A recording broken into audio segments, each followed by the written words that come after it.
I welcome you all to the course unit of central banking. As you all know, this is one of the optional subject that hopefully you have already decided to take under the diploma in applied banking and finance.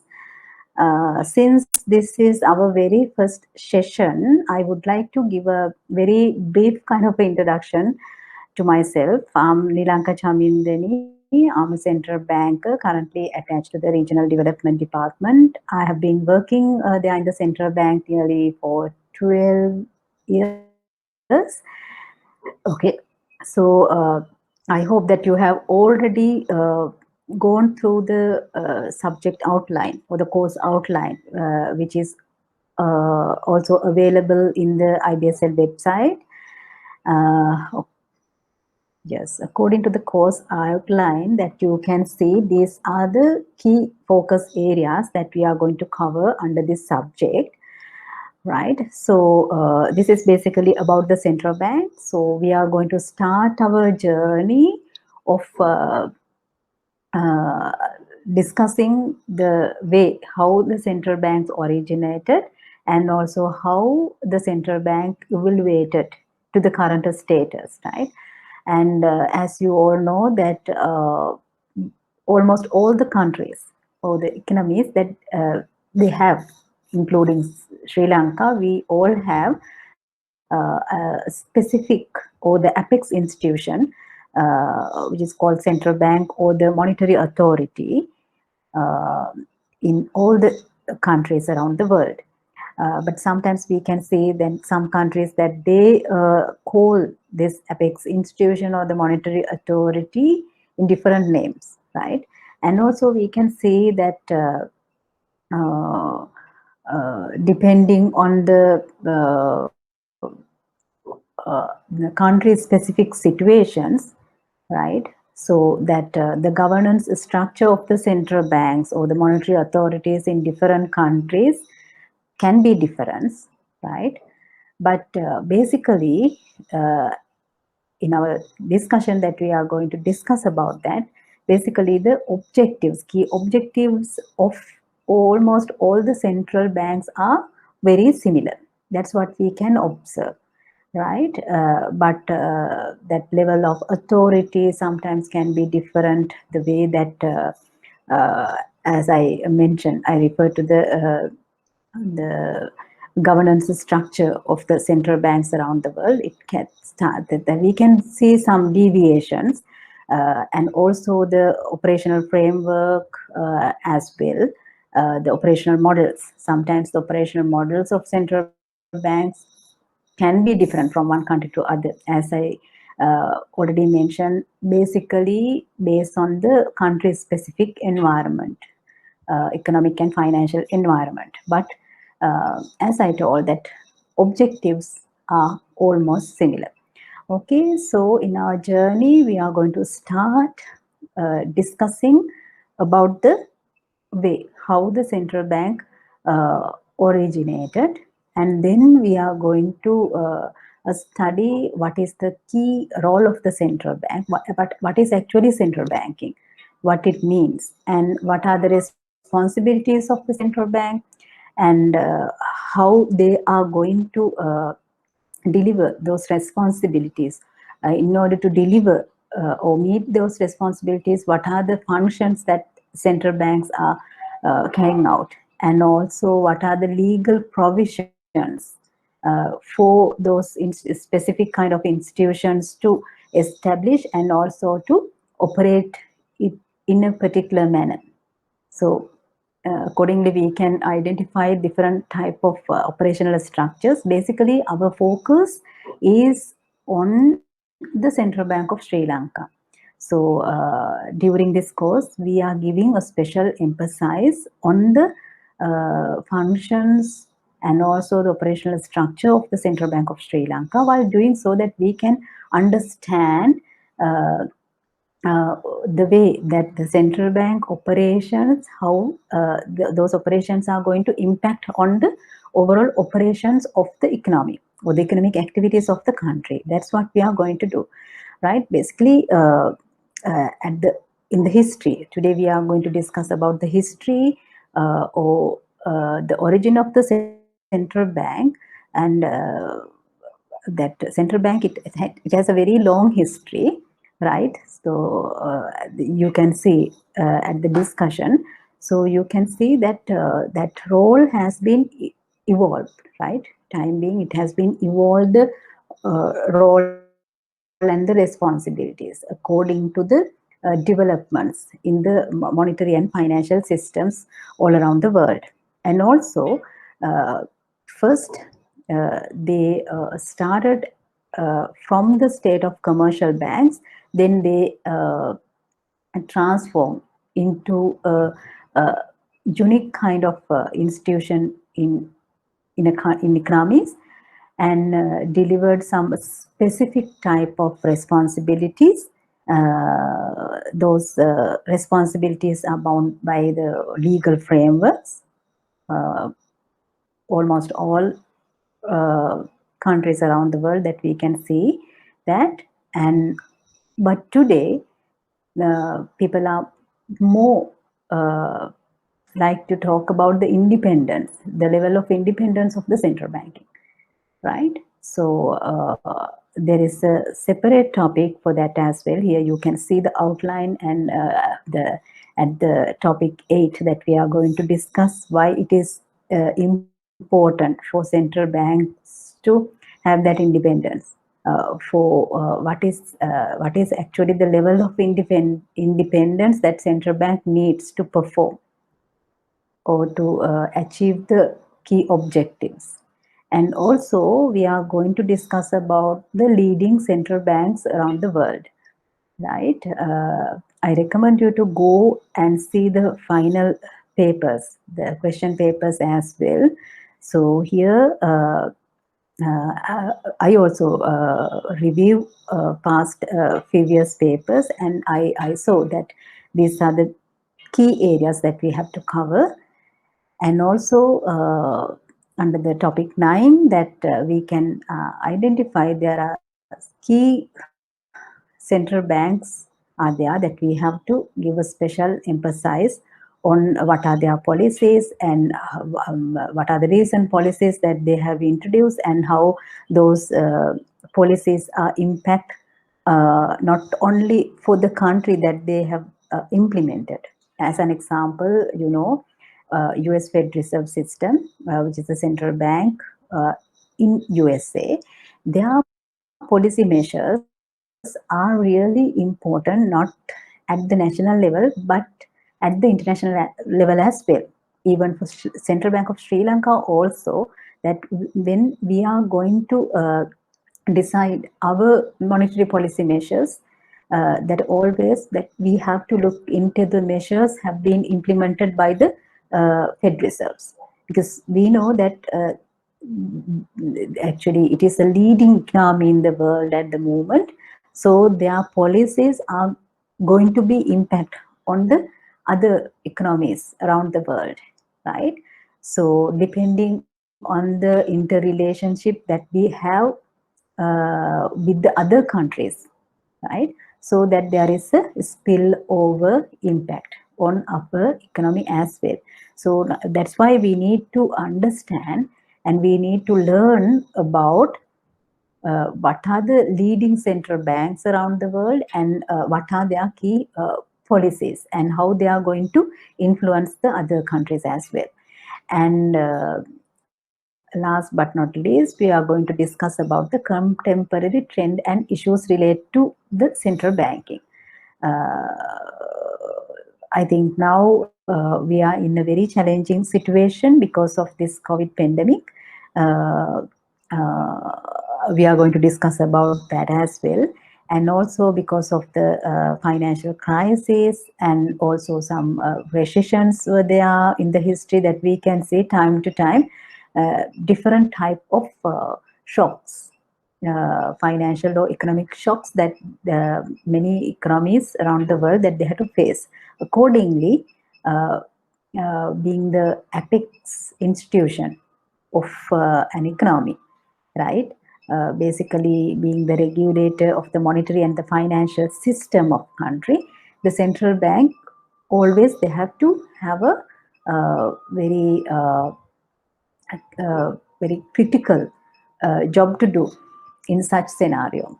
In case of Sri Lanka also, that we saw at the time that we hit by the COVID pandemic, that the central bank has to central bank had to take different measures, not just the ordinary measures that they have been implemented, but also some extraordinary measures had to be implemented to rescue the economy, right? Just to ensure the economy is not going to go for a depression. Okay, so likewise now the role given to the central bank is even more challenging because of these contemporary issues and trends around the world, and also not only that health crisis that we have, the COVID-19, but also there are some different type of issues that we can see around the world. Some are political issues, some are trade issues. Likewise, that we can see how the relationship among the countries are influenced by the central bank policy measures. So that's what our focus in this lecture series under this topic of central banking. Okay, so with that brief introduction to the course, so we can move into the topic today, which is origin of central banking and its evolution. Right. So I think that actually this course unit is not a compulsory one but an optional one, but you have a compulsory course unit relating to money and monetary policy. So in that, under that subject also, that you are going to touch upon some of the areas that we are going to discuss in this topic as well. But definitely they will not cover the history of central banking or the evolution of the central banking. So we can discuss it here in detail under this course unit. And also, I think that some of the knowledge that you are going to gain from that subject is also going to help for us to deal with the topics here, that we have to discuss many topics here, especially under the functions of the central bank, that we have to discuss about the monetary policy, what are the monetary policy tools, and how it is going to be impact on the overall economic activities. Likewise, that at that time, I hope that the basic knowledge, I think at the intermediate level also, that you have done some of the basics that we need to have, that if you have that understanding, it is really easy for us to continue with the discussions, because we unfortunately that we have to interact online. There is no way that we have to talk face to face. We are sitting together, that I can understand what are the areas that you cannot understand, then I can more emphasize on that, and I can give more explanation, or I can more elaborate on some basics. But here we don't have that facility, and also since there is no possibility to get your feedback on time, it's really kind of a challenge that I'm facing when we are going to do this online, right? But I hope that with the basics that you have learned at the intermediate level, and also there are some other subjects that you are learning parallel with this subject, so that you are improving, your knowledge is improving. So I hope that this is sometimes that you cannot understand, in case that you have to give response to at least to the IBSL, so I can have your response if you are not going to connect with the lecture online. So later on also, at the time that you are going to watch this in YouTube, right, you can give your feedback to me through the IBSL, or at that time that we can discuss if there is any gray area, that we can clear it out. Likewise, we can continue with the course unit. Okay, so hope that you now have overall idea what's our plan. Okay, so that first we are going to discuss about the history of central bank, how originate the central banking. The history of the central bank goes back at least the 17th century. So you can see how much long history it has, right? So first we can see that here that it has given here the first institution recognized as a central bank, the Swedish Riksbank, which was established in 1668 as a joint stock bank. It was not a central bank, it was a stock bank, right? But basically those institutions in the world, in different countries, there were such type of banks, right, who supported the other banks in the economy as well as to the government, right? But those institutions, private entities, they were private entities and they operate independently, right? In the history, at the earlier stage, it was like that.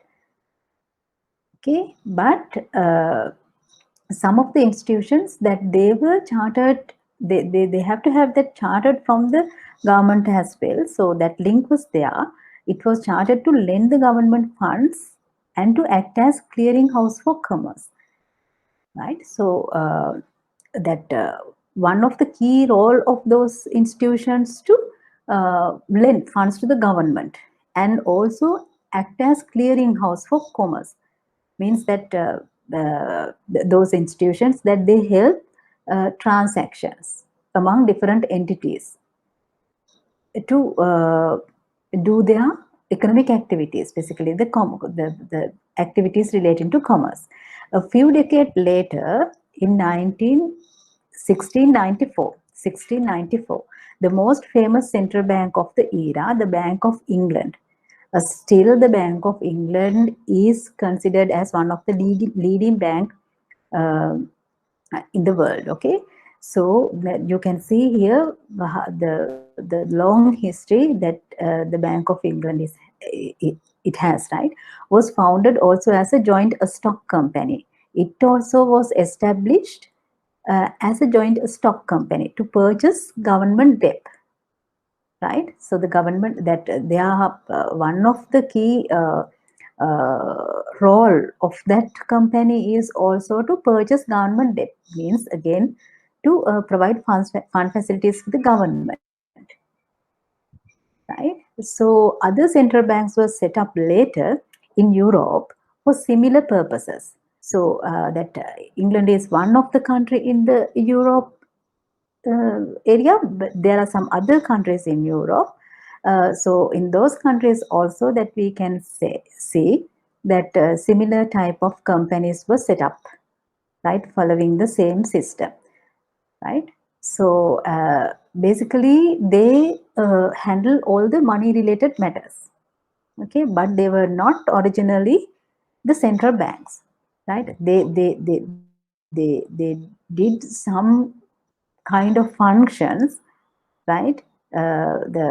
Here that's why it monetary matters means that today that you know what are the key functions of the central bank that we are going to discuss later in detail, right, in the upcoming lectures that we are going to discuss about the functions. But here today you know what are the key responsibilities of the central bank. You all know that the first one is issuing currency, right? Issuing currency is one of the key function of the central bank. So likewise at that time also that we can see that they work relating to the monetary matters. Early central bank issues private notes which serve as currency, and they often had a monopoly over such note issue, right? So nowadays that all the monetary authorities that they have the sole authority to issue currency. Other than the central banks, that there is no legal power for any other institutions to issue currency. If one of such issue of currency into the system that we consider it as a counterfeit notes, right? It's a forge. So we are not going to take them as legal currency.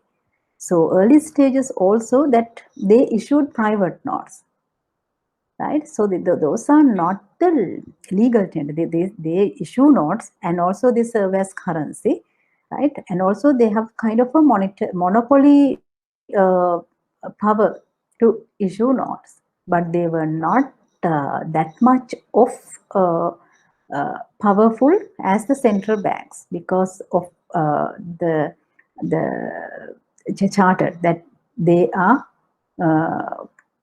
operate under, right? So here you can see while these early central banks help fund the government's debt, they were also private entities that engage in banking activities. Still, you can see that they started their functions, right? Like giving funds to the government or purchasing government's debt, right? And also what the other function that they did was to help the banking activities of the country, other banks, right? So what they did, they took deposits, they held the deposits of the other banks. So they serve banks for the bankers, and also they facilitate transactions between banks. So they did that clearinghouse that part, okay, that in the earlier slide that we saw that they work as a clearing house. So here you can see that they facilitate transaction between banks or providing other banking services, right? When there is a liquidity issue in a bank or fund issue, that this particular bank is supporting the other banks in the economy, right? So that today the central bank also is having the same functions. Central bank is the banker to the government and also banker to the other banks as well, right? And also today also we can see that central bank, let's say that central bank of, let's come to the central bank of Sri Lanka. In Sri Lanka also the central bank of Sri Lanka is act as the agent to the government, right? And also help the government, right? As the government managing the government debts, right? So the central bank, it is actually the agency function given to the central bank to act as the management of government debts, okay? The other thing that at that time we saw that these banks help other banks and also facilitate the other banks in the system. They become the repository for most bank in the banking system because of their large reserves. Why they could facilitate in that way for the other banks? Basically because of the high level of reserves that they had, and also extensive network of correspondent banks, so that we know in the financial system there is a network in between all the financial institutions, right? But this particular banks, right, so they actually they played a very leading kind of a role. So at the same times they have it is actually established, as you can see here, that most of them they were established, join a stock company. So with that they have that large reserve, so that they could facilitate the government by buying government's debt, so that all the government fund needs, that they could satisfy those needs. And also because of that large reserves only, they could provide those facilities for the other banks. In case that one case is having a fund issue, that they can help that bank. That's how they help facilitate through the network of other banks, right? These factors allow them to become the lender of last resort in the face of a financial crisis. So, at present also, central bank work as the lender for last resort for the banks in many countries that we can see, right? So it means that if a bank is having a liquidity issue that we are going to discuss in detail later, if you don't have any idea about what is the liquidity issue means, uh, that we all know that how the banks are functioning, right? They basically deal with funds, depositors, that they are going to deposit their money in the bank, and what the banks do with those deposits, that they are not just going to keep them idle, right? Because that banks are not doing that, giving that banking facility for the customers as a hobby. That's their business. So what they have to do, they just can't keep those money idle, the funds idle. So they are going to lend for the, for whom? To the deficit unit, right? So in an economy, when we are discuss about the financial system, that we know that banking system, it facilitates allocation or the mobilizations of fund in between the surplus unit and the deficit units. Who are the surplus units? What is the surplus unit? The savers who have excess fund with them. So they are going to keep their money or deposit their money with the banks, and the bank is going to use those funds to lend to the deficit units. So the deficit units are actually the borrowers. They don't have enough funds. That's why they need to borrow money from the banking system. So in between, you know that how the bank is going to keep that interest margin, which is going to be their profit. Okay, so that's how the bank works, right? So in this type of operations, right, the banks, they need to have particular level of liquidity. Liquidity means actually basically the liquidity is what? It is actually the cash, right? The cash. So cash is the most liquid assets. That's what we say. Not only the cash. Basically, we consider the other checks, even the checks that we can use instead of a cash, right? So that when you are doing a business, even you can use your check instead of using cash to place an order, right? So that it is also liquid asset. So that bank needs to have liquidity, level of liquidity. Okay, so if in case, because you know that depositors are going to deposit their money in the banks, and the banks, they are going to lend. In case a particular day that bank is having a liquidity issue, means that they have no enough funds to run their daily operations, means that so many withdrawals are coming, right? So if they don't have enough fund with the bank, that they are in a trouble. Why? That they cannot uh, meet the demand of the customers, because that they have lent all the money away to the borrowers. They have given money away. They have taken money from the savers, but the savers, they deposit, but the bank bank has to, they give their money back. It is on demand, right? So if bank cannot meet that demand of the customers at the time, that savers, that they are going to withdraw money, if the bank is not in a position to give that money back to their depositors, that banks are in a trouble. Why? That they will lose the trust.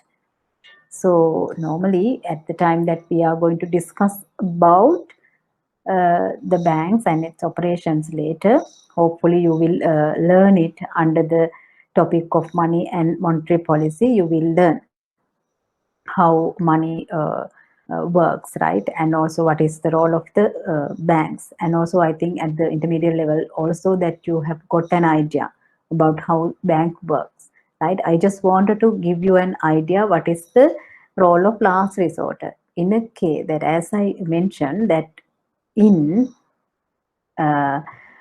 in a situation where banks is not having enough liquidity meet the demand of the customers, that they are in a trouble, so they cannot meet the demand of the customers, right? So at that time, if there is no any way for them to borrow money from another bank, right, there are in the real scenario that we know, that if there is a liquidity issue, bank can uh, borrow from other bank who is having excess liquidity, right? But there are some conditions are there. So in case that bank is not fulfilling the requirement, at least to borrow from another bank, that, or even borrow from the central bank, they basically those borrowings are based on the collateral that they have. No one is going to just give money based on the collateral securities, that they have to give securities. Okay, it is of the collateral, that based on the collateral only that one can borrow. But if bank doesn't have that, so that those banks can come to central bank, because that as a last resort, that central bank is going to rescue those banks. So at that time also, that we can see those leading banks, right? That here we cannot identified, or we cannot name them as the central banks, but we now we saw that what is the role of those specific type of institutions to help or facilitate other banks. So they also help the banks if banks have any liquidity issue, being the lender of last resort. Okay, so in especially we can see that facility in times that some countries face financial crisis. Okay, so provide emergency cash to their correspondents in times of financial distress. If there is such a financial distress, that they provide, it is here it says that emergency cash means that they are going to provide some fund, right, under the last resort function, that it is actually not based on the collateral, because that the banks are really vulnerable in that situation, because there is no way them to borrow from any other financial institutions. That's why, so that in such scenario, these leading entities, they provide emergency cash to these banks. Okay, and then we can see some key central banks started to evolve, right? The Fed Reserve System is one of them. The Fed Reserve System belongs to a later wave of the central bank. So we saw that first, before the Fed Reserve System, that we saw Central Bank of England, and also we saw that there are some other institutions were established in other Europe countries as well. But but we can see the Fed Reserve System comes as in the later wave of the central banks, which emerged at the turns of the 20th century. Now you can see that history went back to the 17th century. Now it is the 20th century. But in the 17th century, which means that 1668, right? We saw that here that we saw that Swedish Riksbank, it was recognized as the first institution. It was established in 1668. Then we saw that Bank of England came into play, and some other banks in other Europe countries, right? And we saw what are their functions, right? So basically, what were their functions to help fund the governments and also help the other banks to do their activities. Even they act as lender of last resort. That's what we were discussing. And then in 20th century only we can say that Fed Reserve System established. These banks were created preliminary to consolidate the various instruments that people were using for currency and to provide financial stability. and also were created to manage the gold standard. Right here, the story actually started. Right, because why that normally now then only we can see that this type of establishments are focus more into the monetary issues, right? Then only we can see that their role is going to be more prominent in an economy as the central banks. Why? That you can see that they are going to introduce different type of new instruments, right, relating to the currency. Here, that the first thing that we can see is the gold standard, and also that they are going to provide financial stability. Right? We are going to discuss in detail what is financial stability, what is price stability, all. But here you have to just understand uh, how the evolution has happened. Okay, so here that in 20th century only that we can see their focus were more oriented, okay, towards the financial stability, and they started to use different techniques to maintain or to provide the financial stability. One of the early instrument that we can see is this, right? That what they were created. They created a system to manage the gold standard, which most countries gradually adhered. So afterwards, that we can see many of the economies that they started to follow the gold standard. What is the gold standard? Hmm? What is the gold standard? Here, the gold standard that each country define its currency in term of fixed weight of gold. So the countries that they have some gold reserves, and they are going to define their currency in term of the fixed weight of gold. Central bankers held large gold reserves to ensure that their notes could be converted into gold. That means that that they know the value of the gold reserves that they have, right? They have the gold reserves, so they know the value of these gold reserves, so that they are going to issue currency to the value similar to that reserves. Okay, so actually that requirement has been given by their charters, or otherwise, you know that if there is more and more currency supply is there, what will happen, right? That phenomena that you have to understand in first place, or otherwise that why you will wonder why that we have to have a limited issue, why we need to use the gold standard, right? So in order to understand that, you have to understand in the first place that you have to understand if there is a unlimited issue of currency into the system, what will happen, right? So that's what you have to basically understand. If there are more and more currency available in the system, what will happen, right? When you have more and more money, you feel what you will feel. Your purchasing power is increasing. What is the purchasing power? What is the purchasing power? That means that you can buy more and more good and services. That means that demand for the good and services going to be increased. So what will happen then? But we know that normally the supply, we cannot just push up the supply within a shorter period. Supply is a long-term variable, right? So normally, in order to increase the supply of goods and services, it takes time. But when you have more and more currency, what will happen? Your purchasing power will increase, so that the demand increase, right? If all the people in an economy, that all the people are going to increase their demand, okay, altogether, if we are going to sum up the individual level demands, that we call it the aggregate demand, so the aggregate demand increase. So what do you think about the overall price level then? That supply is not going to change, but the demand increase.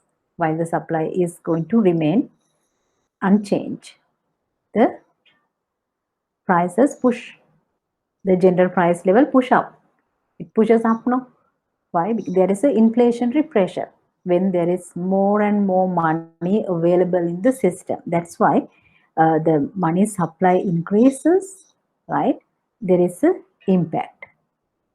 There is the impact uh, uh, to increase the aggregate demand so that the uh, inflationary impact is there. That's what you have to first understand. That's why that there should be a limit, no? When you are the central banks that we know that they have given the authority of issuing currency, but where is the limit? That there should be a limit. So otherwise, there is inflation repression, right? So that's why that gold standard is the one of the tool that they use to uh, use as a tool to provide that stability. Okay, when reserves decline because of balance of payment deficits or adverse domestic circumstances, they would raise their discount rates. Okay, see here, this is actually with respect to the operation were there at that time, right? When reserves decline, right? So that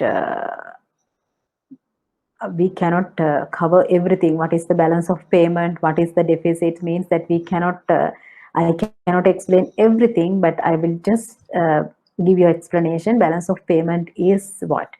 It is actually the place where we are going to record all the transaction that we are having with the other countries, right? So the balance of payment deficits means what? Mean what? That in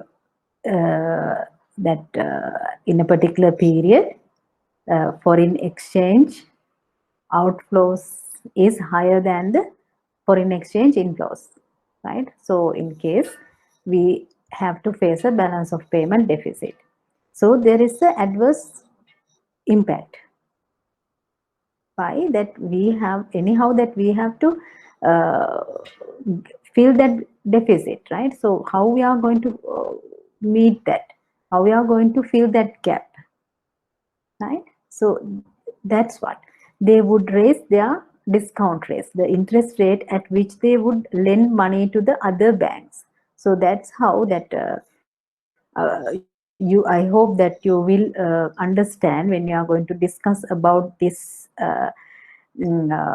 some of the topics that we are going to discuss later under monetary policy as well, that you will see the interlinks between these, so that you can see doing so would that would rise the interest rate more gradually, generally, which in turns attract foreign investment, thereby bringing more gold into the country. So here it explains how the domestic interest rate is going to be influenced by the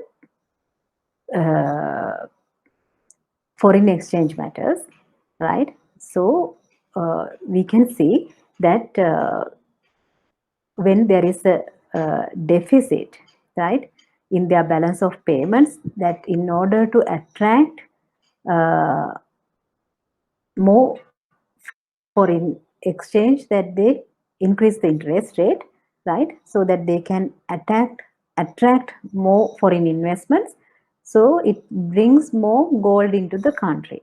That's how it works, right? So that's what they had to do, because otherwise they cannot increase the money supply, because there is a limit there under the gold standards. Okay, so that this is the system was in place at that time, the gold standard. This system prevailed until 1940. Okay, so then uh, central bank adhere to the gold standard rule of maintaining gold convertibility above all other considerations.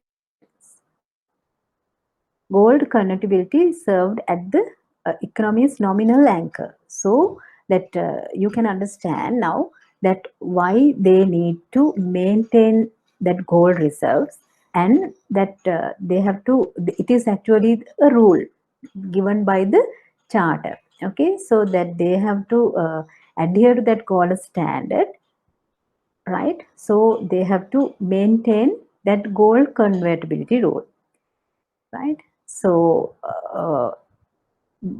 because of that, that gold reserves, they serve as the economy's nominal anchor, which means that amount of money banks could supply was constrained by the value of the gold they held in reserves.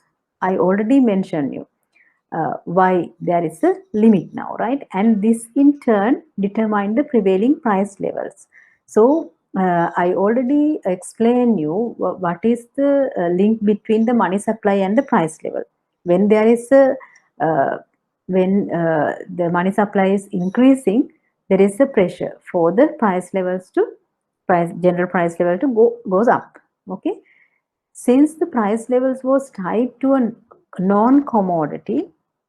Okay, here the non-commodity means the gold, right? So that it has a long run value, right? That gold, it has a long run value which determined by the market forces.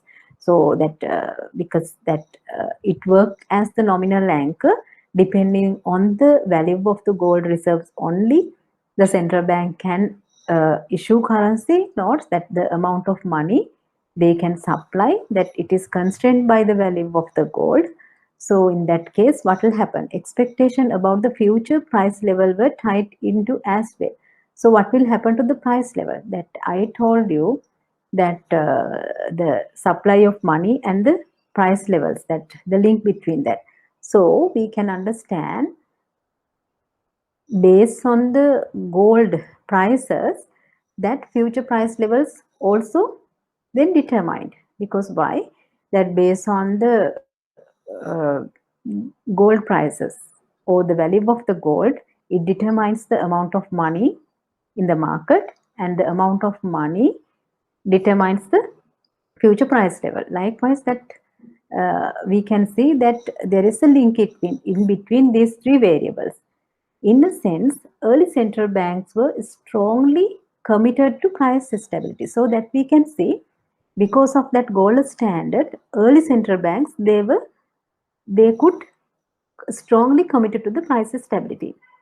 They did not worry about one of the modern goals of central banking, the stability of the real economy. So they did actually that today's central banking, that at the time that we are going to discuss about the objective, that we can see many of the economies that they are not just, many of the central banks around the world, that they are not just worry about maintaining the price stability, but going beyond that, their focus is on their focus, or their objective is going beyond the price stability, and they try to focus on the GDP, right? Or the growth, or the unemployment level as well.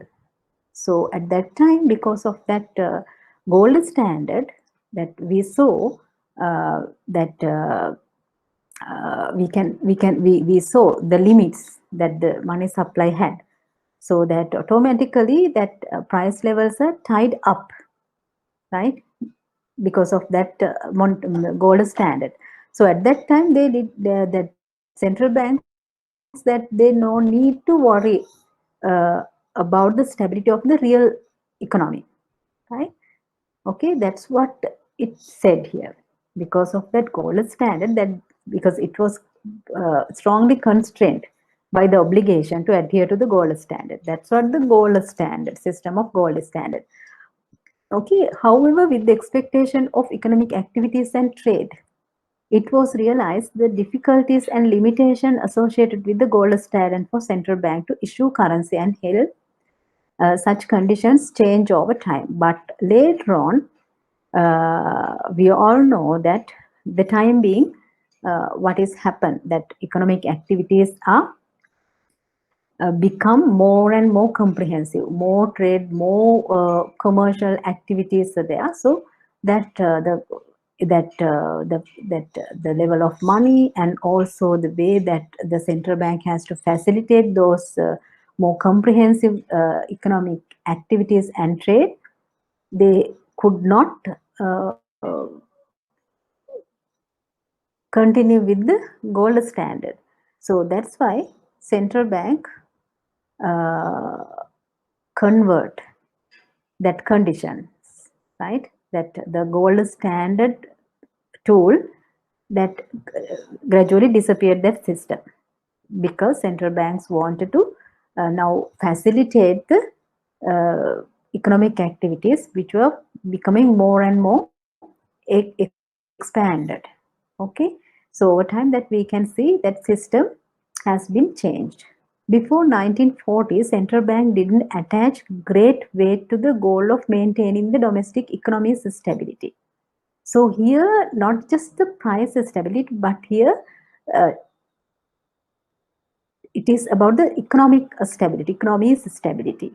The price stability is only one component of it, but economic stability is more than that. There are some more macroeconomic variables are there, right? That definition is more broad here now, right? So before 1940, that central bank didn't attach great weight to the goal of maintaining the domestic economy's stability. How then it has changed? This changed after World War One, when they began to be concerned about employment, real activity, and the price level. Now you can see earlier under the gold standard that they no need to worry much about the other real sector stability, right? Because of that, it is all already it was very strongly tied up with that gold standard. But later on, that system was not adequate enough to facilitate the modern or expanded activities in the economy. But at the same time, that uh, it it is again very difficult for the central bank just to focus on the stability of price. Why? That we can see at the time that we are going to discuss here. Then now onward we are going to discuss about the objectives or the key responsibilities of the central banks around the world. So you will see they started to concern about the rate of employment, real activity, basically the GDP growth and the price level. Okay, most central banks started to follow the same theme of maintaining price stability as a prime responsibility, but the prime responsibility was the price stability. What is the price stability? What is the price stability? Right? We are going to discuss later, and I'm going to define it, but as a beginning, I will tell you, or otherwise that it will not give you a overall picture. You may not get the point. So I will tell you the price stability is that you know that there is no only one commodity or a service in an economy, right? There are a lot of goods and services. When you go to the market, that as an example, if you say that petroleum prices increased, right? Recently, we know that the petroleum that prices that they increased. So, what will happen? Did you do you think that whether the price stability is affected by it? Right?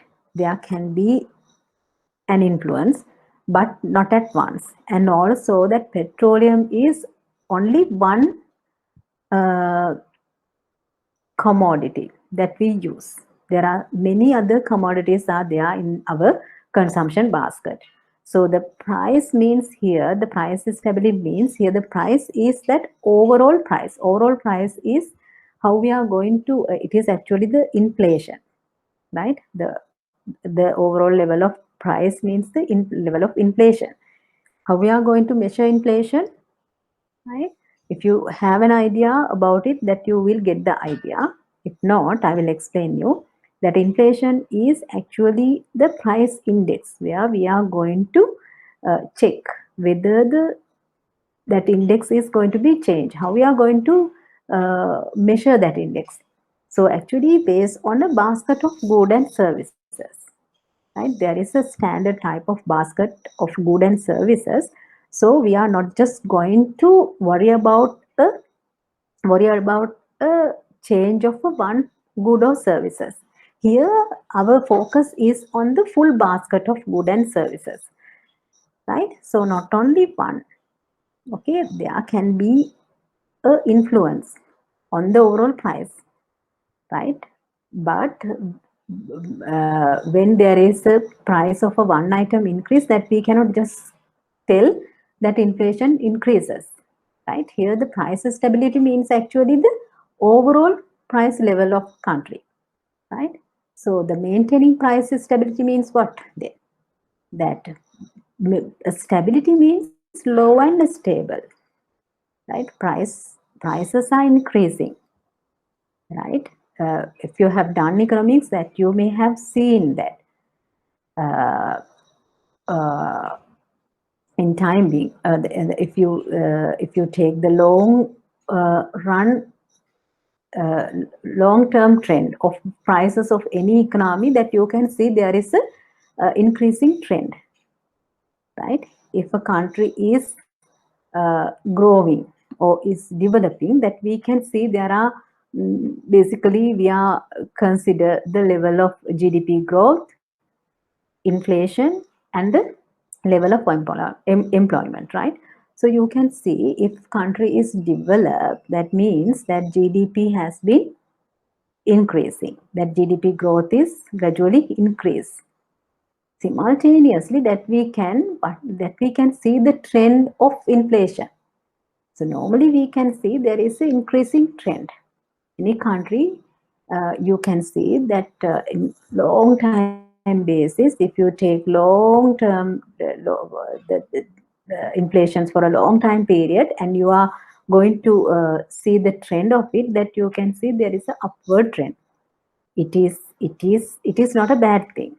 It is actually the real the way of the economy works, right? But then what is price stability? Price stability means low and stable price level, right? That we know that prices are fluctuating, right? uh, if you listen to the news, or if you read newspapers, that every day that you can see the prices of different type of good and services are changing day by day, right? It can be happen if it is a agricultural based product, that we know that there is a seasonal effect is there time to time, that the agri uh, agricultural sector goods can be different. And also here recently we saw that petroleum prices also increase, right? Right, sometimes in near future it can be decreased again. These kind of magics also happen in the country, right? But basically it happened based on the international crude oil prices.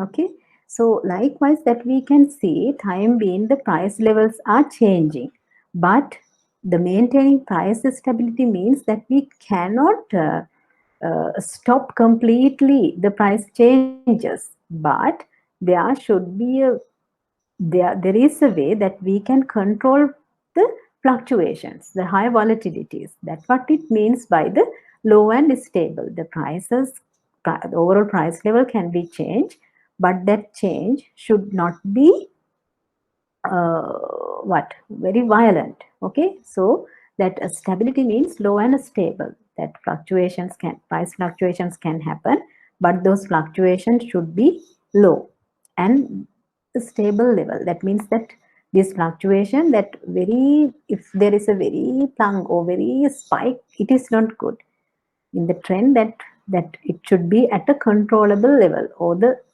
steady level, low and stable. That's what the price stability.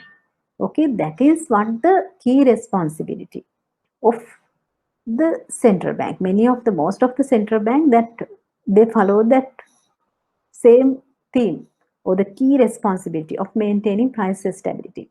This is their prime responsibility.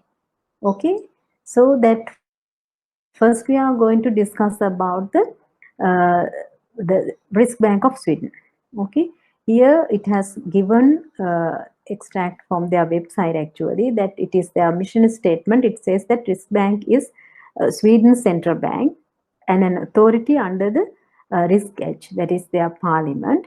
So now you can see that central bank is under the authority of the parliament of the Sweden. The Risk Bank is responsible for monetary policy with the objective to maintain price stability. So the monetary policy is actually a policy framework. There are some special tools that they use in order to maintain the price stability. So that their responsibility, Risk Bank's responsibility is to operate the monetary policy to maintain price stability. The bank has also been given the task to promote a safe and efficient payment system. In addition to that, what that Sweden Central Bank is doing, they have given the task to promote a safe and efficient payment system. So here you can basically, I think that in the next slide, yeah. So you better remember that why the payment system is important. We are going to discuss later in detail, but you have to just understand the key responsibilities here to maintain the price stability and promote safe and efficient payment system. This is what their two main areas of responsibilities. Okay, move on. That we are going to discuss about the Mundus Bank. Mundus Bank also type of model bank for the other countries, right? Basically, with respect to the financial system. Okay, so but here also that you can see this statement also extracted from their official website. According to that a statement, that we can identify the core areas of their functions. The first one is the stable money, right? So I'm not going to describe you what is a stable money, because when we are going to learn about the functions of the Central Bank of Sri Lanka, one of the key aspects that we have to discuss about that. So I'm not going to discuss. Okay, so you have to just identify what are the core areas of different central banks. Stable money, a stable financial and monetary system, a stable banking system, secure payment system, secure cash. Now you can see the similarities in between the focus areas of this Sweden bank and here in the German central bank. So here we didn't see that they were not focused on the, they haven't focused on the that secure cash, right? But a stable money, under the stable money, actually it is relating to the price stability, right? And also secure payment system. First, it says that safe and efficient payment system. What is actually the payment system? Okay, yeah, I will give a brief introduction. So, in an economy, to facilitate the overall economic activities of a country, basically we can see that we can identify three basic areas. One is the monetary system, and the second one is the financial system. Okay, so that payment system is actually a part of the financial system, right? So the financial system is there, the monetary system is there, that payment system is actually come under the financial system, but sometimes we can see that it here also that we can see it has separated out as another system. So the monetary system, financial system, and payment system, that we can see. There are three type of focus areas for the central banks. So the monetary system is basically relating to the monetary unit, means that issuing legal legal currency. It's one of the prime responsibilities of almost all the central banks around the world. And also based on that, right, that money is what? Money is actually the monetary unit of an account. What is the purpose of having money? Actually, it used as the means of payment basically, and it is facilitating. It facilitates oh, the transaction of an economy, right? So the transaction, where the transactions are happening? In the financial system. So the financial system, it is also again a very complex system in an economy where there are different type of entities are there. Basically, we can categorize it into financial intermediaries and financial markets. In the intermediary side, that we can see that financial institutions and banks are there. In the financial market side, there is a money market and the capital market. This is not the time that we have to discuss about the financial system, but I just wanted to give you an overall idea. So it is a system, right? It is a system which basically what that system does, uh, facilitate mobilizing funds. Okay, so that we know in the real sector also. What is the real sector? Real sector is, normally we know the real sector is relating to the good and service market, and also some real assets also there, so that the different type of transactions are happening, right?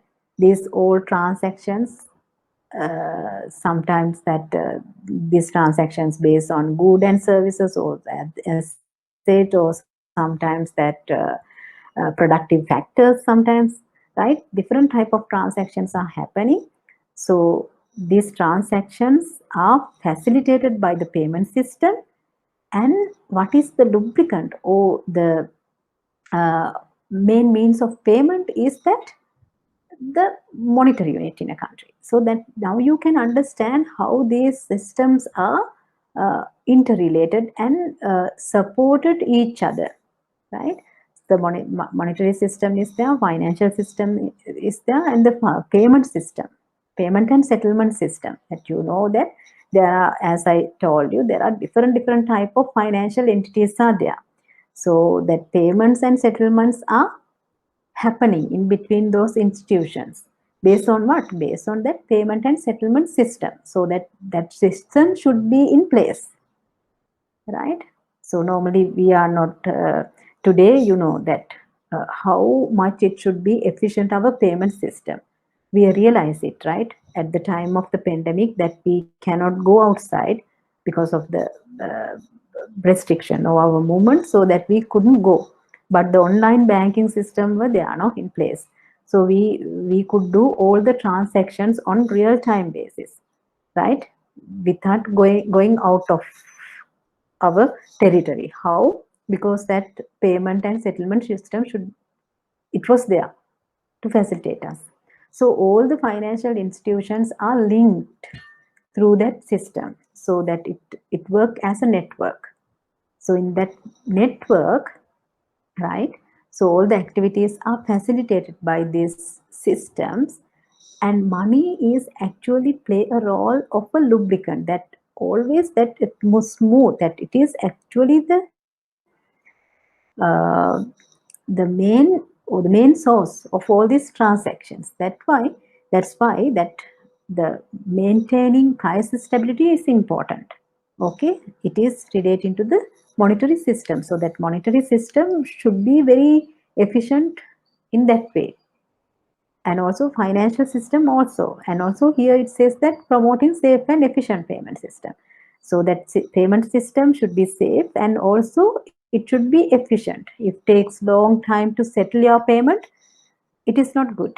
And also if you have any doubt about whether your payment will happen in the way you want, or if any fault can happen, that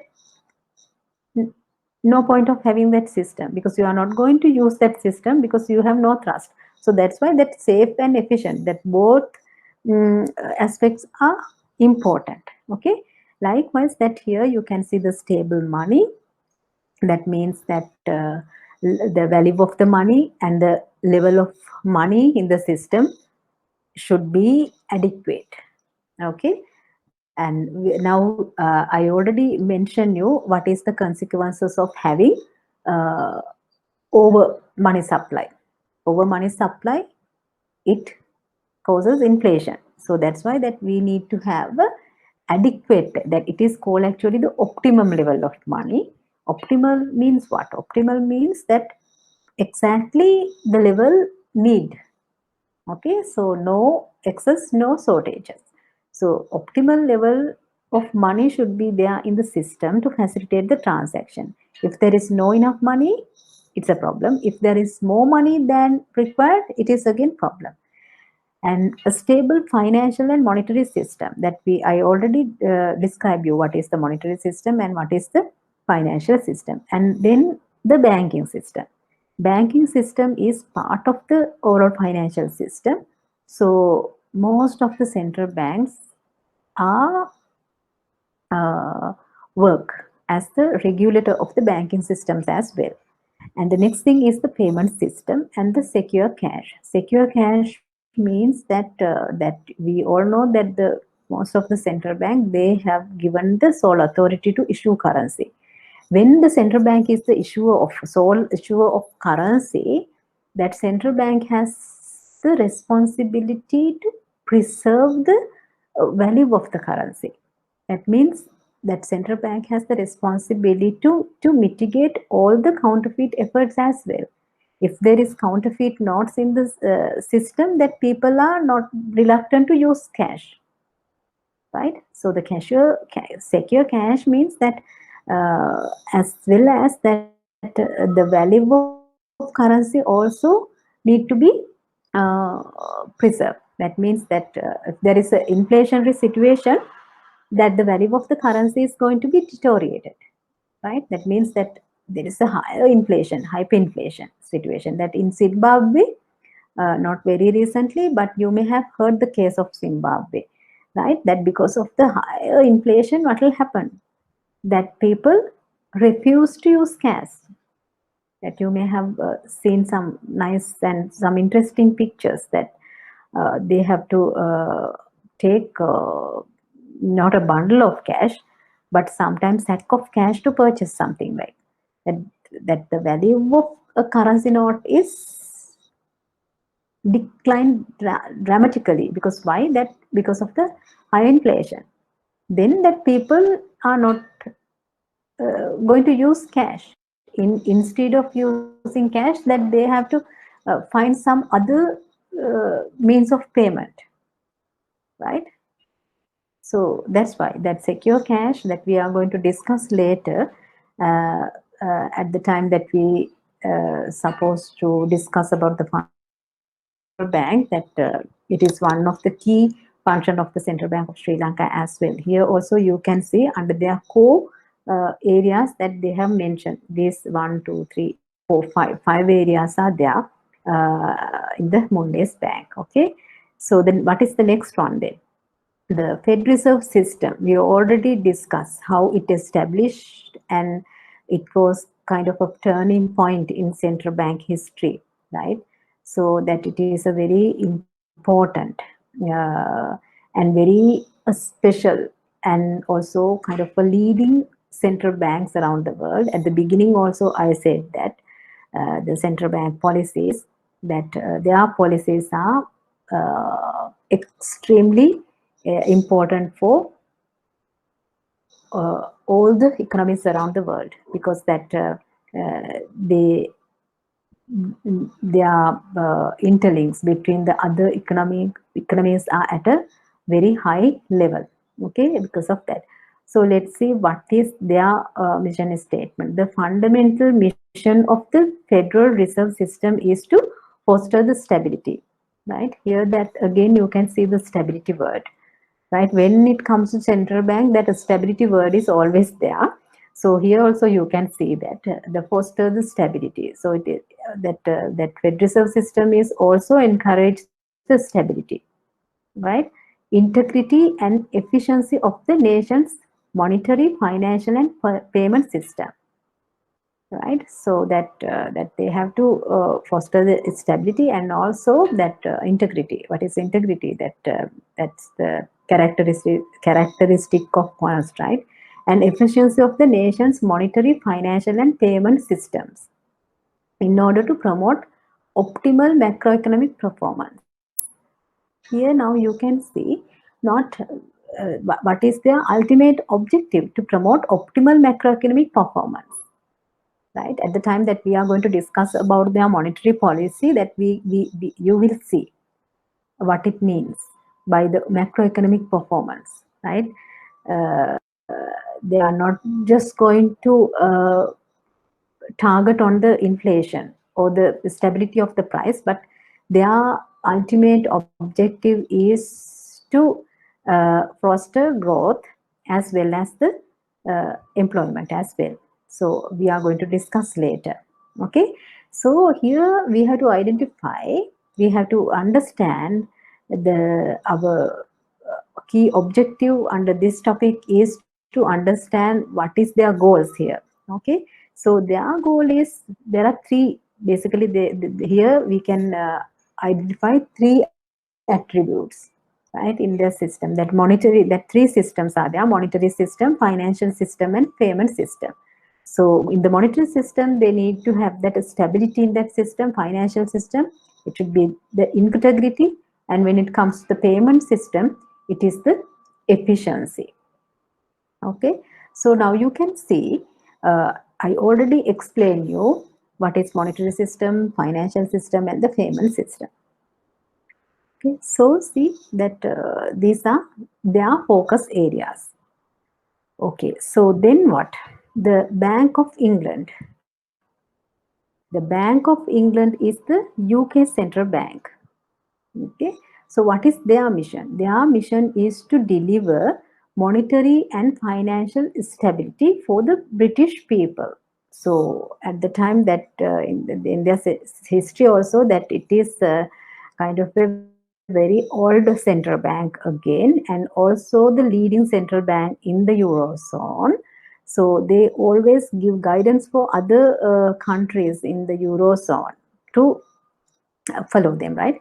Okay, the bank was established in 1694 to act as banker to the government. We are still owned by the government, but we set monetary policy independently. Very interesting statement here. So it is owned by the government, yes, but they conduct the monetary policy independently. Okay, so I told you at the time that we discussed about the areas that we have to cover, the independence of the central bank is also one of the topics that we have to discuss. At that time also, that we are going to discuss the structure of the governance of different central bank, basically the key central banks around the world, including the Bank of England. I think so at that time we can see how they are independent at the time of conducting their monetary policy. What is the mechanism in place that they have, which ensure that they are independent in conducting the monetary policy. And also at that time we are going to discuss why it is important to have that independence. So here one thing I would like to mention, if we are conducting the session in person, I definitely ask from you individually, do you think that the central banks need to be independent or not? Right. So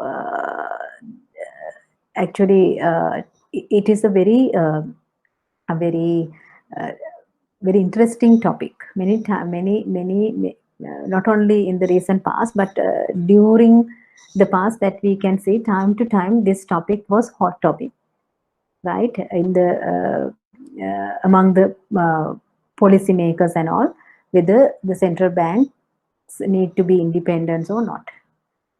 Some argues that that central bank need to be independent, but some said that no, always that the central bank needs to work collaboratively with the government, like. So that's we are going to discuss about the pros and cons of that having independence. And here that one thing that you need to know, that what is the monetary policy is that we already cover some of the aspects, and later on we are going to discuss in detail.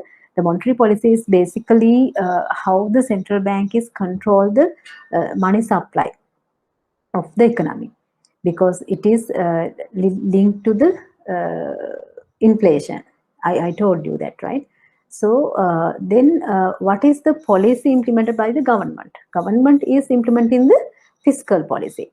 So the fiscal policy and the monetary policy are two different policy measures implemented. For what?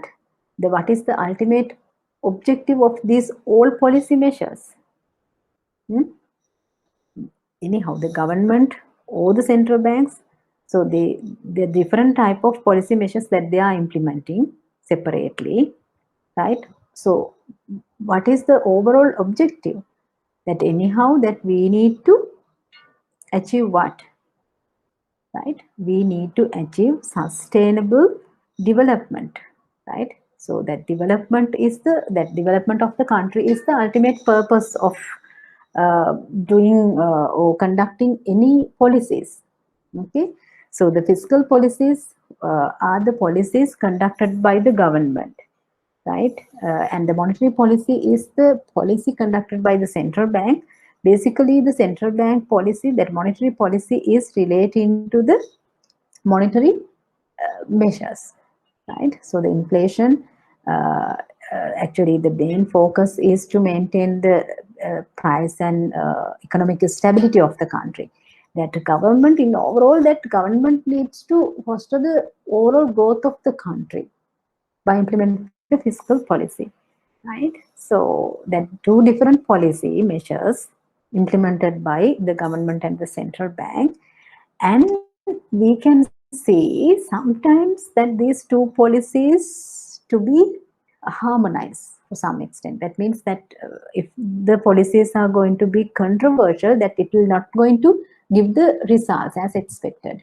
So at that time, that government and the central bank needs to work together. But when the central bank is going to implement the monetary policy to let's say that to reduce the money supply in order to tame inflation, right? So if the government needs to give more and more subsidies to the people at the same time, that means that issuing more and more currency into the system or the money into the system, so that you can simply see the controversial in between these two policies. Likewise, that's why, so we need to discuss about in detail about the independence of conducting the monetary policy, and also at what time that the government and the central bank need to be work together. They need to be work together in implementing the fiscal policies. So always that the central bank, that one of the responsibility of the central bank is to support the government, advise the government in implementing those policies, right? We are going to discuss about those as well. So right now we are coming to the Central Bank of Sri Lanka. So here I think that we discuss, right? We discuss about that statement, and we stuck here at the last sentence of the statement. But here also, out of this statement, what we can see, there are also two areas that they have highlighted by their mission statement: monetary stability and financial stability. Okay, so again we can see that these are similar to the objectives or the areas focused by the other central bank as well. Okay, so then we are going to discuss about the Central Bank of Sri Lanka. Maintaining economic, and this is again the statement, that mission statement of the Central Bank of Sri Lanka. It says that maintaining economic and price stability and financial system stability to support sustainable growth through policy stimulus, advice, commitment, and excellence. Right? So here you can see again what are the two areas of the responsibilities of the central bank: maintain economic and price stability, maintain financial system stability. Okay, so here not only the price stability, it is the economic stability as well. Right, in the statement also it says that the stability, the price stability and financial stability, see, sustainable growth through policy stimulus. So the some policy changes are there, and also sometimes it can be kind of advisors to the government and also other entities of the economy, and also that the central bank is committed to that overall objectives and also the excellence. So that's what the central bank mission statement says, and the website of the central bank also clearly mentioned that it emphasized the need for the central bank to continuously fulfill its objectives. So we know that there are key two objectives: economic and price stability. As I already mentioned, what is the price stability? Which means maintenance of low level of inflation. Okay, so here low level of inflation while attaining macroeconomic equilibrium. Okay, and financial system stability. You already know what is the financial system is. Okay, so the maintenance of stability in the financial system as a whole. There is no only one institution there in the one institution there in the financial system. As I told you, it is a network of institutions, right? So in case that one institution is going to lose the balance because of that highly interconnected system in place, it will be effect on the other institutions as well. So that's why it is essential, it is paramount important for central bank to maintain the financial system stability. Okay, so the accomplishment of this mission would enable the bankers to create a conducive environment for economic agents to take a long-term view of the economy and make major decisions relating to the resource allocation. Why actually that a stability should be there in place, right? If there is no higher inflation, okay, then uh, we know that it is very easy that for all of the economic agents to make their decisions. When there is a very high inflationary situation, that always be very we are getting backward. We are not going to take our decisions. Why?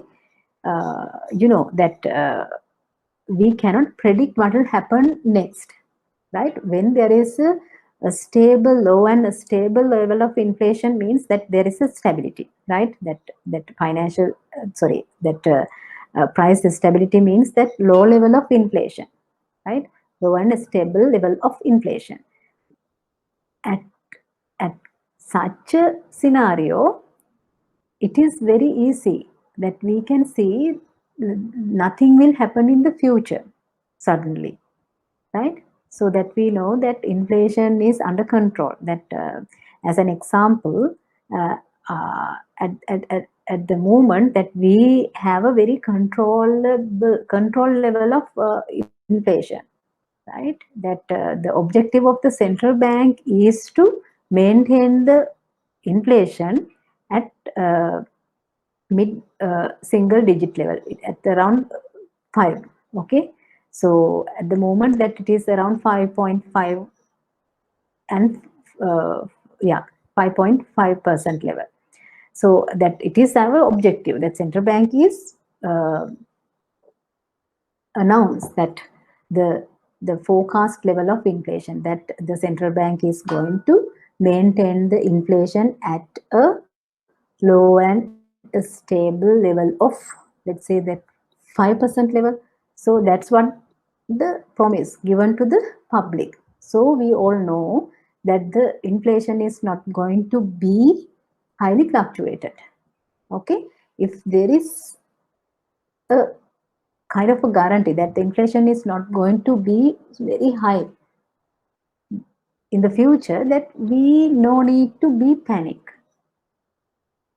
right? We are not going to be panicked, because why? That inflation is going to be at a very stable level, right? There can be fluctuation, but at a very moderate level, no high fluctuations. So the future price levels are not going to be changed dramatically. So our consumption patterns, what will happen to the consumption pattern? That we are not going to be panicked to buy, or we are not going to postpone our uh, purchasing requirements. Why? That we know that the price levels are going to be stable, right? So at that time, that consistency, what is it called, that there is a certainty actually, that people know there is no high inflationary pressure, so that they are going to uh, consume. It is only one aspect. Not only the consumption is going to be affected due to inflation. Sometimes it can be the production, right? So likewise, there are different aspects in the economy, that there are different type of economic agents. Some are taking their decision as consumers, some are taking their decisions as producers, right? Some are taking their decision as investors, likewise. So if there is a high inflation, that we are not going to buy that good, and we expect that if we think that in the future the inflation is, there is a increasing trend, that we will think that in the future that price levels will go up to the sky, so that we are going to we rush to buy. So what will happen then? Because of that type of expectation, what will happen to the price level? The general price level will be more increased. Why? That people are going to demand more and more goods and services, because they think that in the future that price will go up, so that they need to buy, they try to buy today. Okay, so they rush to buy. So that's why that price level can be, there is a more pressure for the price levels to go up. Likewise, that if there is no stable level of inflation, it matters. Okay, so that's what we have to understand. Why that's why we have to maintain the price stability, and also the financial stability is also important. If people have no trust on the system, financial system, or even on the payment system, that they are not going to behave in the way they behave in a normal situation. Okay, so that's why always that stable system should be there in place to create a conducive environment for economic agents. Here the economic agents, they can be the consumers, or the producers, or the investors.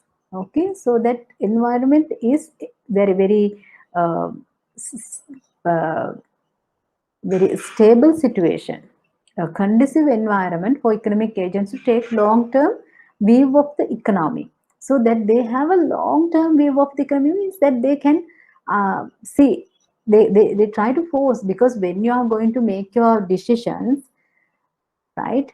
So whatever the decision that you are going to take today, based on what? Based on your future expectation and also the experiences that you have. If you have experienced higher fluctuated inflation and all that, your behavior, it's it it reacting, right? It is that you react to that experiences, and also what you expect in the future, right? Accordingly you take your decisions. If you can uh, see that in the long term, if you have a long term view, you can predict the future if there is a stable situation. Otherwise you cannot predict what will happen next, right?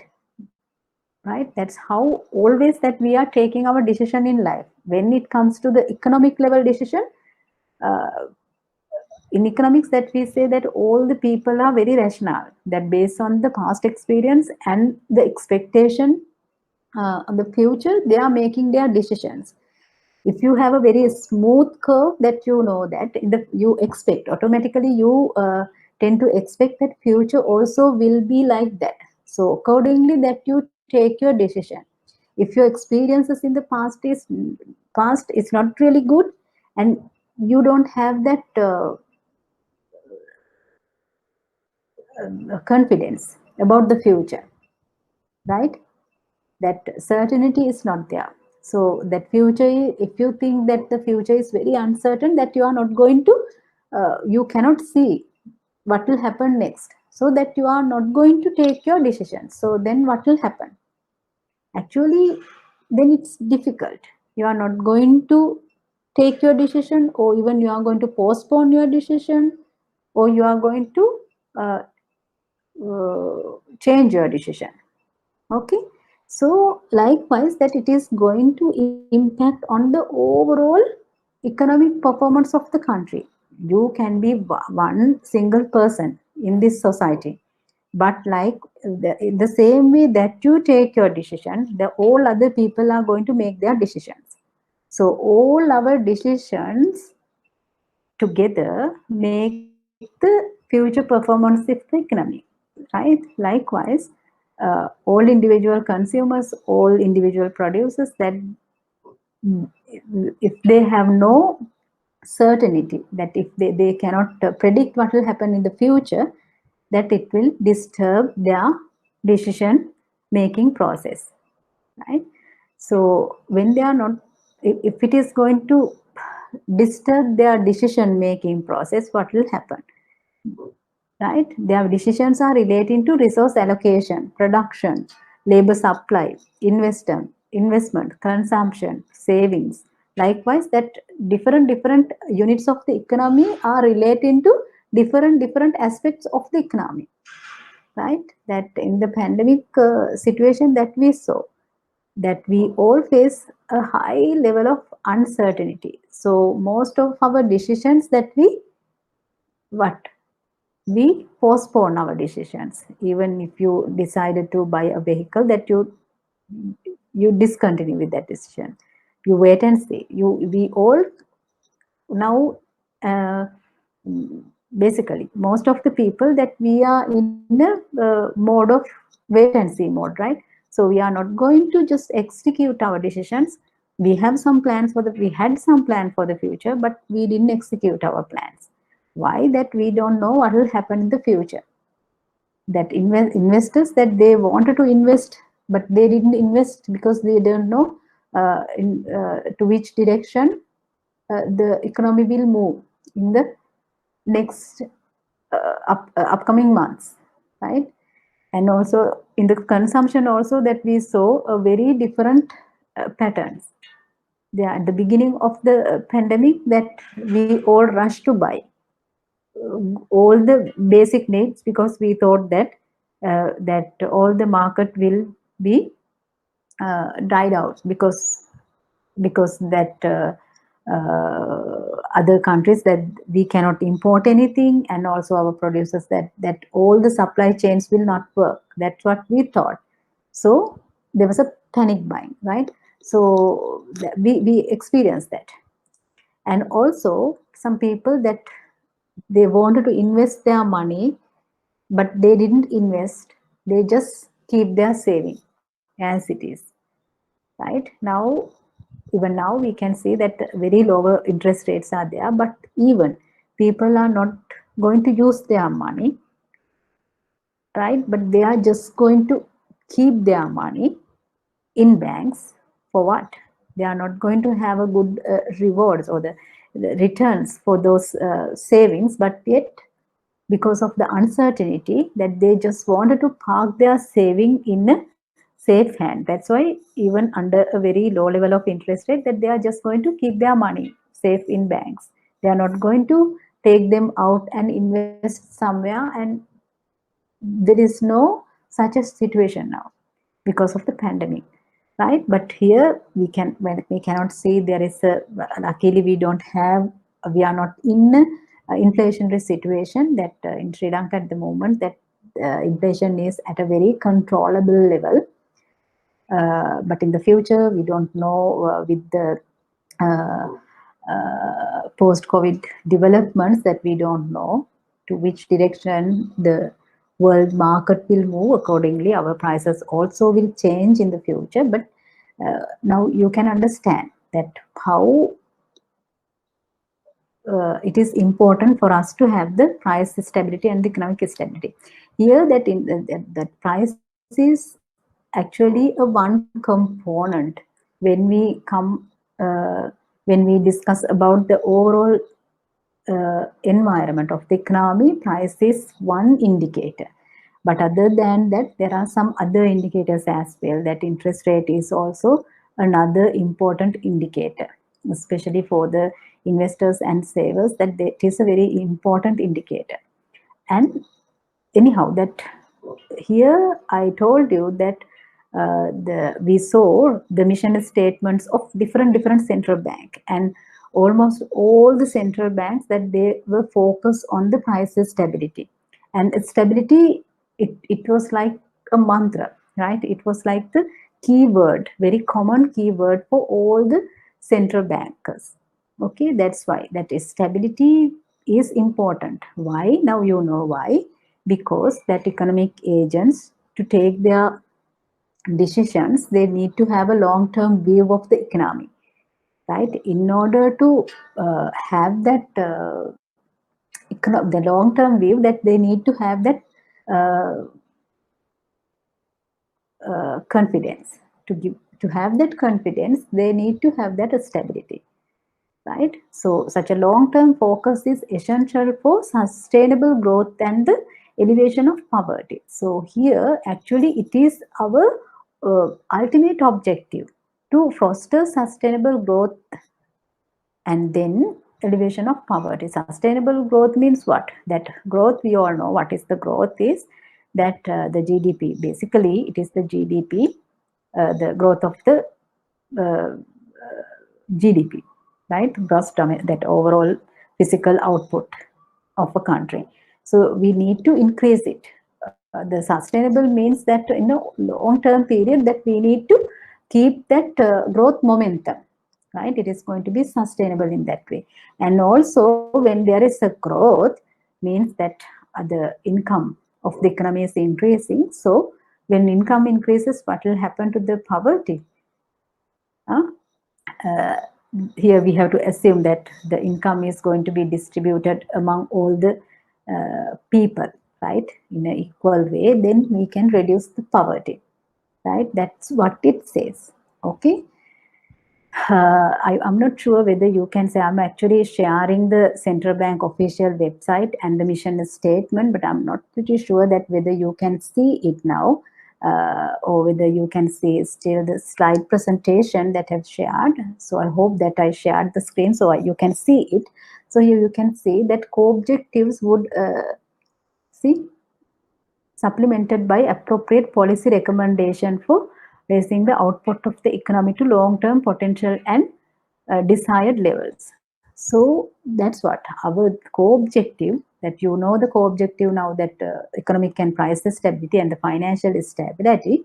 So ultimately it supported to increase the output of the economy. That's what it says.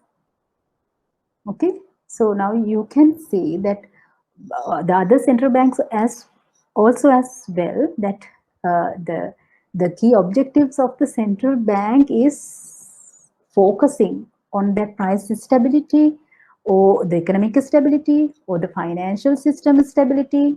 Going beyond, we saw that there are some other aspects as well, payment system, likewise, that anyhow, that ultimately what they need to foster sustainable growth.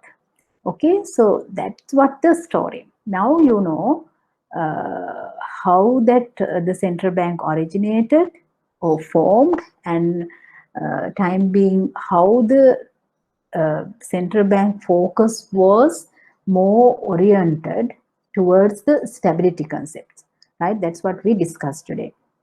Okay, so the mission and vision statements of prominent central banks indicate that they all share common goals and responsibilities. So that we saw, okay, and responsibilities as they handle the same function of facilitating for efficient allocation of resources to foster sustainable growth for their nations to prosper. So here this sentence, I think, exactly uh, accurate in our case in Central Bank of Sri Lanka. So I shared with you the mission statement, that you see that how these core responsibilities facilitate to ensure efficient allocation of resources and then to foster sustainable growth. Okay, price stability and financial system stability along with an efficient and reliable payment and settlement system is paramount for economic agents to use and allocate their resources efficiently with feasible plans according to their expectation and to execute the plans with confidence. That's what almost I explained to you so far. When there is a price stability, as I told you, that people have that confidence, right? Where the economy moves, okay? Even the producers, that they can, that there is a production cycle. So at that cycle that they see, in the next cycle, what they have to produce, how much they have to produce. Actually, in the market, that price is the key indicator for them to get that idea, right? In case that they have no that confidence that price is going to be remained at the same level, they cannot make their decision how much to produce and how much would be the profit margin, right? So always that producers, that they take their decision based on that price, that you can understand. And also the consumers as well, right? Consumers also, they are so influenced and they are so sensitive the price changes. Okay, likewise that you can see that producers, they represent the supply side basically, and also the consumers, that they basically represent the demand side. So the demand and supply, that you can understand that it is the basic fundamentals of economy, so that you can see how these the economic functions are happening, and also the price, how it is important. And in between, that financial system stability is similarly important. Why? That these all interactions, right, in between those economic agents are happening through the financial system. Okay, that financial system should be there in place to facilitate all these transactions. Even when it comes to the factor market, not only the good and service market, when it comes to the factor market means that in order to produce something, that you need to hire labor, right? And also you need to have a building or a plant, that or the factory or somewhere, and also that you need to have managers, and also you need to invest some money. So with respect to all these factor of production, that there is associated flow of financial there. So these all transactions are happening through the financial system.